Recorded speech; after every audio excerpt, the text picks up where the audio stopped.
gente vai falar dos cuidados com os procedimentos no cabelo, vários mitos e algumas verdades. A gente vai contar para vocês. A gente vai abrir com um VT para explicar, gente, como foi essa ideia, né, da nossa pauta, porque chegou uma notícia que a youtuber Vanessa Martinez, ela raspou o cabelo depois de sofrer alguns danos causados por apliques, enfim, e outras coisas. Dá uma olhadinha.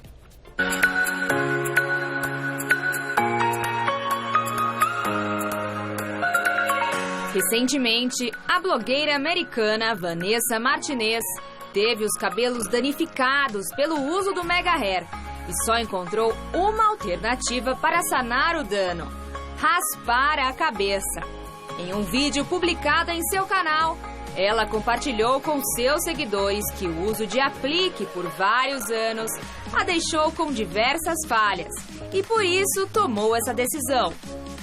Alongar, alisar ou pintar o cabelo caíram no gosto das mulheres. Mas cuidados devem ser tomados, já que os efeitos de determinados tratamentos podem ser devastadores. Fios quebradiços, opacos e até mesmo queda são algumas das possíveis reações. Esses procedimentos são grandes aliados femininos e fazem parte da rotina de beleza de muitas mulheres. Se por um lado, o cuidado com os fios costuma ser comum após esses tipos de serviços, a maioria das mulheres não se atenta para a necessidade de cuidar da saúde dos cabelos antes e durante os procedimentos químicos.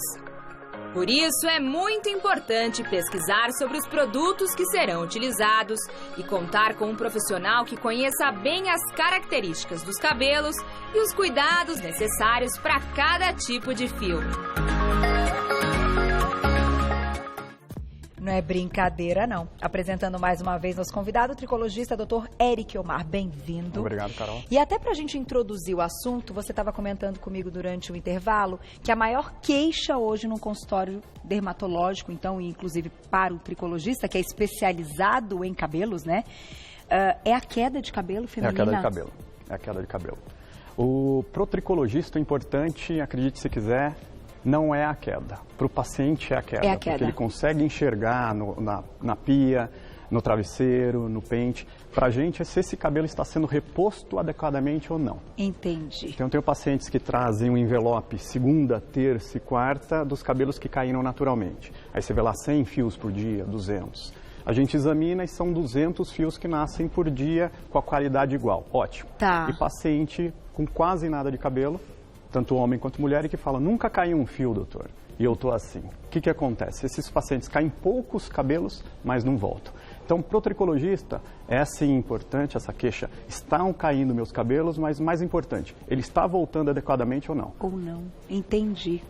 Verdade, faz todo sentido, você está dizendo. Para quem já teve, que eu já tive, isso realmente é o que faz sentido. É que o desespero da queda, a ansiedade de ver aquele cabelo caindo, talvez é o que leve o paciente ali ao consultório. Porque muitas vezes esse fio não está sendo reposto, então. Isso. E muitas vezes a sua queda é menor que a minha, só que eu não percebo, porque meu cabelo é mais curto. E o seu, você sabe um por onde está, você sabe contar onde está. Então, que coisa. E, gente, por que será que o número está aumentando, então, dessas queixas de queda de cabelo? A gente vai falar algumas coisas que podem contribuir, porém, existem outros fatores hormonais envolvidos. Com certeza. Você sabe que o processo de afinamento é muito comum nas mulheres. De cada 3, 2 têm um processo de afinamento. Tá. E esse processo de afinamento está associado com a menstruação. Começa 2 anos antes de menstruar. E as mulheres que menstruavam com 13, 14 anos estão menstruando com 9. Então, são processos que estão começando mais cedo pelo ambiente, alimentação, entre outros fatores também. Olha que interessante isso, gente. Isso a gente não para pensar, né? Vamos começar, então, com os mitos e verdades. E a gente, claro, vai colocar perguntinhas aí do público. Mande, que isso aqui é muito sério. @VocêBonitaTV. Olha lá. Primeiro mito ou verdade, na tela. O Mega Hair pode fazer você perder cabelos naturais. Isso é mito ou é verdade? Isso é verdade, né? É né? verdade. O Mega Hair, ele vai tracionar o cabelo. Existem várias maneiras de você usar, ou cola, ou presilhas, ou fitas adesivas. A atração do cabelo, ele pode resultar de 2 coisas. Quando você puxa o cabelo, ou o cabelo arrebenta, ele não aguenta. Tá. Ou essa atração, principalmente, contrária ao crescimento do pelo, ele pode produzir uma microinflamação na raizinha do pelo.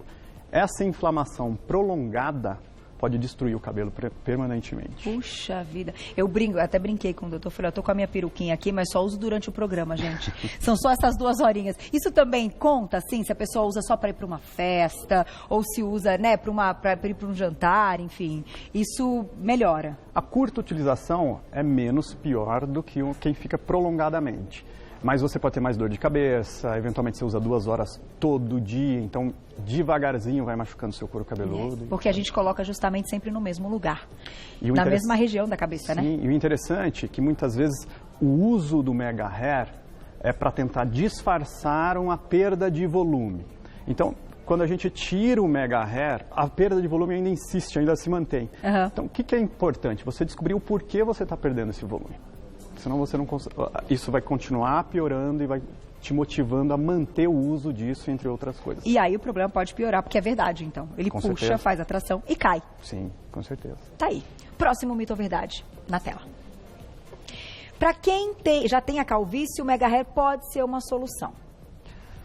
Isso não é verdade, porque na verdade o Mega Hair é um disfarce. E o processo de calvície é um processo de afinamento progressivo. Tá. Eu brinco com o paciente, você imagina que seu cabelo é um caule de uma árvore, grosso. Ele aguenta agressão externa, que é vento, chuva, de uma certa maneira. Esse caule vem afinando, que é o processo de calvície. Esse caule aguenta menos agressão externa. O que é agressão externa? Pentear, lavar, secar, radiação solar. Então, o cabelo mais fino, ele é mais facilmente arrebentado. Então, isso é mito. É mito. Com Mega Hair, a gente não vai ter uma solução aí, enfim, para calvície. Você vai disfarçar, talvez. Na tela. Mito ou verdade? A escova progressiva sem efeitos colaterais para os fios. Será que existe essa escova? Não existe. Não né? existe, isso é mito. Você sabe que é uma enorme discussão em relação a alguns produtos que são utilizados, né? Se contém formol, não contém formol. Hoje o assunto mais importante é do ácido glicoxílico, que a Anvisa vem discutindo a sua utilização, mas a gente sabe que quando ela é esquentada, e normalmente para fazer a progressiva, a não ser que você vai aquecer, ele vira formol. Então muitas escovas progressivas com o nome de leite, morango, são só aromas para disfarçar o cheiro do formol liberado com o aquecimento. Então tem que tomar cuidado. Não tem jeito. Para modificar a estrutura do cabelo, ele vai ter que ter algo que danifique o fio. Sim, existem as permitidas, né, com o hidróxido de sódio, hidróxido de guanidina, o AMP, que é comum agora para desintoxicação do cabelo, mas ele muda a conformação do cabelo. Ele rompe a cutícula, que é uma proteção do cabelo, que dá brilho, maciez. Ele rompe isso para penetrar. Ele penetra, remove algumas substâncias do córtex que dá cor, resistência, elasticidade, para mudar a forma. E nisso perde até massa de proteica. Você perde um pouco de volume de cabelo. Então, no final, qualquer que seja este procedimento para alisar o fio, ele vai danificar. A não ser que seja o alisamento temporário. Quando a gente lava os cabelos, quem tem o cabelo encaracolado, o cabelo fica alisado. Porque naturalmente a gente rompe as pontes mais fracas que tem no cabelo.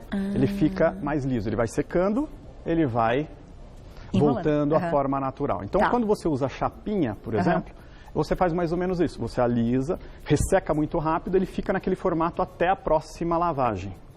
O problema da chapinha são as temperaturas, o excesso de uso, que aí ele pode desgastar de outra maneira o fio. Mas seria uma solução menos agressiva. Mas menos pior, então, do que as escovas progressivas. E mesmo que está permitido, hein, gente? Então, isso é importante entender e colocar na balança. Você sabe, isso aqui está permitido? Pô, tá permitido. Mas faz ainda assim, tem um dano à saúde, ao cabelo, não tem jeito. Que o cabelo acompanha a gente pela nossa vida. Você imagina que o meu tem alguns centímetros. O cabelo cresce 1 centímetro por mês, mais ou menos. Um cabelo grande desse tem 5, 6 anos. A ponta tem 6 anos. Em 6 anos, quantos alisamentos você fez? Quantas pinturas você fez? Quantos relaxamentos você fez? Quantas escovagens, lavagens, sol, entre outras coisas. Então ele acompanha e ele vai acumulando danos. Por isso que normalmente a nossa ponta é a mais desgastada. E por isso que tem que cortar mesmo, né? Tem que cortar. Mandar tudo embora. E infelizmente não existe nada que a gente tome e que vai parar na ponta do cabelo. Não existe nada. Aqui é uma estrutura morta. O que a gente tem que evitar a agressão extrema, o acúmulo de agressão e proteções, né? Com hidratação, entre outras coisas. Até que parte, assim, de um comprimento do cabelo a gente pode dizer que ele está vivo? Então, é só aqui, perto do couro cabeludo? Na verdade, é bem lá embaixo, bem próximo, aqui no esqueminha, a gente pode mostrar? Na parte, claro, que nós não enxergamos, né? Sim, com certeza. Então, aqui é a parte que a gente enxerga, que é o couro cabeludo, o fio saindo. A parte viva, que são as células que vão gerar um novo fio, elas ficam na raizinha do pelo aqui embaixo. Tá. E onde o músculozinho se gruda. Entendi. Aqui que estão as células vivas que vão gerar um novo fio. O fio em si não é vivo. E aqui está, então, o segredo da saúde e da reposição deste cabelo. Sim. E o que acontece com as pessoas que não repõem os fios, como você citou no início, que a gente comentou da queda de cabelo? O que acontece aqui que impede que o fio volte? Pela genética, a ação hormonal aqui gera processos de pequena inflamação, morte celular, que vão gerando cada vez cabelos um pouco mais finos. Tá. Então essa reposição acaba ficando inadequada até esse cabelo afinar tanto que não nasce mais. Ele não consegue nem crescer. Não consegue nem crescer. Eu sempre falo para o paciente, uma coisa é o seu processo de afinamento. O seu caule da árvore vem ficando mais fino. Outra coisa é o que você faz na haste. Agressão externa, agressão física. Tá. Então, as pessoas que têm o processo de afinamento importante, o cabelo é mais sensível. Ela tem que evitar, afastar o máximo possível. E o que a blogueira acabou fazendo, a gente não indica, mas pro paciente, muitas vezes é a solução, porque o cabelo fica mais feio. E você vai no médico, ele pede para você não fazer mais nada. E você tá com o cabelo feio. E você entra num ciclo vicioso de manipulação, porque ninguém quer ficar com o cabelo feio. Então, você agride mais o cabelo. E aí ela tomou a decisão de raspar o cabelo. Sim. Mas não é recomendado, mas que pode ser uma solução. Pode ser, porque o cabelo que vai começar a nascer, nasce sem as agressões. O que a gente precisa ver é se ela existe um afinamento nela e onde ela teve cicatriz. Porque a atração pode levar a cicatriz, e aí fica como se fosse uma queimadura. Naquela região não nasce mais fios. Não nasce mais fios. Vamos lá, perguntinha do público então na tela, quem escreveu pra gente, olha lá. Esse é o momento, perguntem, vamos tirar dúvidas. Sônia, obrigada, um beijo. Tive bebê há 4 meses e meu cabelo tá caindo muito, isso é normal? É normal, né, doutor? O que acontece nesse momento que ela tá toda apaixonada pelo neném? Ô, delícia essa fase. Você sabe que isso tem um nome específico, não é calvície. Chama eflúvio telógeno. Durante a gravidez está ótimo, né? O cabelo fica bonito, volumoso, não cai. Quando nasce o bebê, além do estímulo de queda hormonal pelo nascimento do bebê, e além disso, a felicidade de chegar um novo ser no mundo, você chega na nossa árvore de cabelos e dá um chacoalhão. Uma grande quantidade dos cabelos podem cair de 3 a 6 meses. Tem paciente que chega até 80% do volume a cair. Sério? Sim. Então, cirurgias, doenças, regimes restritivos, nascimento, episódios de depressão, podem causar com esse tipo de queda que chama eflúvio telógeno. Que é algo passageiro, porém, dependendo do caso, tem que procurar ajuda. Sim, ele é autolimitado. Em 3 a 6 meses, esse cabelo, na teoria, é reposto. Ele não é reposto adequadamente quando o paciente tem tendência a afinar. Tá. Porque o interessante em quem tem tendência a processo de afinar, o cabelo afina quando cai. Então é uma oportunidade, eventualmente, de você procurar o médico para ver se você tem essa tendência. Porque muitas pessoas entram no consultório, mulheres, e falam, desde que meu filho nasceu há 10 anos, meu cabelo nunca mais foi o mesmo. Foi o mesmo, porque começou aí. Começou Agora, aí. doutor, é possível, durante a gestação, algumas suplementações adequadas e que são permitidas serem feitas para ir cuidando desse cabelo para um pós-parto você perder menos? Até existem as suplementações, mas durante a gravidez o ideal é evitar os principais tratamentos para o afinamento. E esse problema é um problema que a gente não consegue evitar. Eu não consigo evitar que esse cabelo receba essa sinalização para cair. Essa agressão é muito importante no couro cabeludo do regime restritivo, no nascimento de bebê. A gente não consegue evitar. Eu consigo diminuir o tempo. Mas evitar que isso aconteça, não. Então agora, se ela for procurar ajuda, é um bom momento. Excelente momento. Com 4 meses aí do neném. Mas, se ela não tiver nada no couro cabeludo, pode ficar tranquilo que tratando ou não tratando, vai voltar ao normal. Tá aí. Mais perguntinha, né? Quem escreveu pra gente, olha lá. Obrigada, Lu. Beijo pra você. Anticoncepcional interfere na queda de cabelo? Ai. O público do Você Bonita vai na pergunta certa, doutor. Você sabe que no começo, quando a gente utilizava concentrações hormonais mais importantes, tanto a introdução quanto a retirada eram importantes fatores de eflúvio telógeno, aquela discussão que a gente teve agora há pouco. Hoje não, existem até alguns anticoncepcionais que são ótimos para a regularização de ciclo hormonais e acabam ajudando.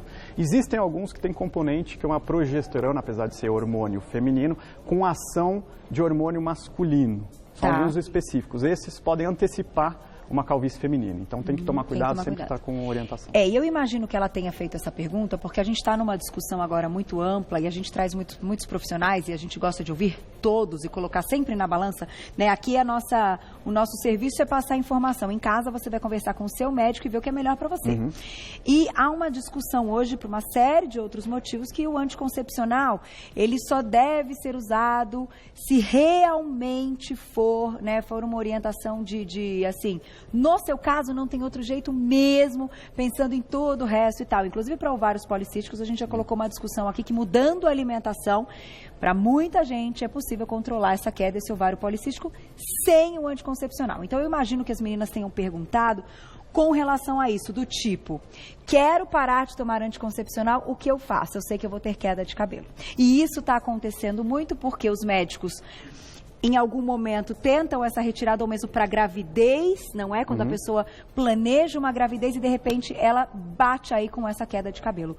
O que fazer se isso for uma vontade? Gente, isso é uma coisa tão importante, porque não é brincadeira. E eu sei que a gente está num público exatamente dessa faixa etária que tem essa preocupação. Que tomou anticoncepcional, ai Carol, eu quero engravidar e tal, mas se eu parar, eu já ouvi que eu vou ter queda, eu vou ter espinha, eu vou ter isso, eu vou ter...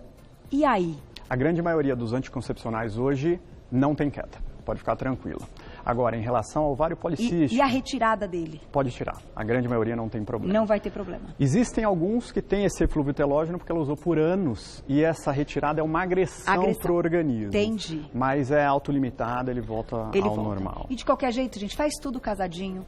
Ginecologista, tricologista, não tem jeito. Vocês trabalham de forma multidisciplinar para coisas específicas mais ainda, né? Mais perguntinha do público, olha lá. Obrigada, Mayra. Um beijo para você. Tônico à base de adenosina engrossa definitivamente os fios. E aí? Você sabe que todos os tratamentos atuais para afinamento de cabelo, eles não agem na parte genética nossa. Eles agem na parte do processo de sinalização de afinamento. Então, eles são mais... eles não são curativos. Entendi. Eles são paliativos. A adenosina é uma substância que é utilizada, eu uso muito, e que ela estimula fator de crescimento. Então, ela tem o poder de acordar uns fios adormecidos, dando a ideia de mais volume, mas ela não engrossa os fios. Ela evita que afinem. Ela evita que afine e aumenta aí... a densidade dos cabelos, porque uma população de cabelo fica adormecida. Então, a gente consegue acordá-los. E isso pode ser em formas de injeções locais e até de manipulação? Isso. Tanto loção quanto injeção. Tá aí. Mais perguntinha na tela. Esse assunto, adoro esse assunto, gente. É bom demais. Dani, beijo pra você. Meu cabelo só cresce no meio. As laterais estão sempre no mesmo tamanho. Pode ser o famoso corte químico ou você tá exatamente com os fios adormecidos que o doutor falou, hein, Dani? Nessas regiões. Normalmente, nessas regiões, são os cabelos um pouco mais finos. E as mulheres começam a falar, tô ficando com entrada. Na verdade, são as regiões em que o cabelo é mais fino e um processo de afinamento progressivo afina mais ainda isso. E um terço das mulheres, ela pode ter uma associação, uma mistura entre padrão masculino e feminino, que além de o cabelo afinar, ele encurta. Entendi. Então, muitas vezes, esse cabelo dura menos a fase de crescimento, então ele cresce menos. E o que fazer? É possível? O ideal é entender, ela perguntou de química, se realmente foi por causa de química que esse cabelo é mais fino. Se ela fez uma química ali, ele quebra mais fácil que o do lado, que é mais grosso. Então isso pode ser. Se é só processo de afinamento do que é o padrão feminino de queda. O ideal é ver E vocês conseguem analisar com as câmeras, né? Aquela câmera que amplia o couro cabeludo. Eu sempre falo, o dermatologista que trabalha com cabelo, ele trabalha com a visão, ele olha com a mão. Ele tem que pôr a mão no paciente. No começo eu punha a mão, puxava o cabelo, tal. O paciente ficava todo assustado, porque, nossa, todo mundo fala, tá caindo cabelo é estresse. Mas quem não está estressado hoje? Pois é. Né? E vai além, né? Você precisa pôr a mão. E depois câmeras, microscópio, entre outras coisas. Mas a grande maioria, ele olhando e pondo a mão, ele já consegue descobrir o que está acontecendo com você. Esse teste de tração é um teste muito difícil para quem tem a queda, porque quando há, né, e aí vem aquela quantidade que, enfim, é meio desesperador, assim, mas é por isso que tem que pensar na ajuda, né? Eu falo, Carol, para o paciente, eu puxo o cabelo, que chama o teste da tração suave, e o paciente vai indo com o couro cabeludo para você, para não puxar. Para não puxar. Lembre-se do seguinte, o cabelo que está programado para cair, ele demora de 3 a 4 meses para cair. Quando eu puxo o seu cabelo e alguns caem na minha mão, eu antecipei essa queda. O cabelo que ia cair amanhã ou depois de amanhã, eu puxei e caiu hoje. Sabe aquele fruto maduro quando você encosta e ele cai na sua mão? Sim. É a mesma coisa do cabelo. Não existe nada que impeça que esse cabelo não caia. Nada. Ele já vai cair? Ele está maduro. Eu só antecipei essa queda. Mas aí nessa tração você tem uma informação se de fato esse paciente está com uma queda... Sim, porque eu puxo e aí tem uma quantidade exacerbada ou não. Mas, ao esse cabelo cair, já existe a sinalização das células-tronco para mandar um novo ser feito. Tá aí. Mais perguntinha do público. Esse assunto é muito sério, gente. Anaí, minha querida, um beijo para você. Existe alguma maneira de evitar o envelhecimento do cabelo? Porque ele nasce novinho, né? Aqui, quando ele sai daqui, ele tá jovem, né? Você sabe que você pergunta para médico, o médico não deixa fazer nada, né? Tem que fazer atividade física, não pode comer gordura. Existe. O cabelo, ele envelhece com a gente, porque alguns acreditam que o ciclo dele, então ele cai, volta, é limitado. 8, 12 ciclos. Então ele vai perdendo as células que regeneram. Então, naturalmente, se a gente vivesse até 150 anos, era difícil o homem e a mulher que tivessem muitos cabelos. Talvez a pergunta dela seja em relação ao cabelo de 8 anos. Esse, né? O do comprido. Isso, do comprido, a agressão dos 8 anos. O ideal é evitar ao máximo a agressão. Porque depois que você machuca o cabelo, não existe nada que você consiga consumir de vitaminas, de alimentação, que vai recuperá-lo. Você vai precisar usar shampoos que agridem menos, hidratações, protetores solares, mas esse cabelo já foi danificado. Você imagina que uma tintura permanente, moderada, tira até 25% da sua massa proteica de cabelo. E uma agressiva até 50%. Então, Você imagina isso várias. E quando a gente fala de manipulações e até das injeções, enfim, do que a gente tem hoje, que é possível ser feito como tratamento, ele nutre só esta parte. Sim. Ele não nutre o que já... Esse você precisa de máscaras capilares, shampoos, hidratações. É sempre uso tópico, né? Não tem jeito.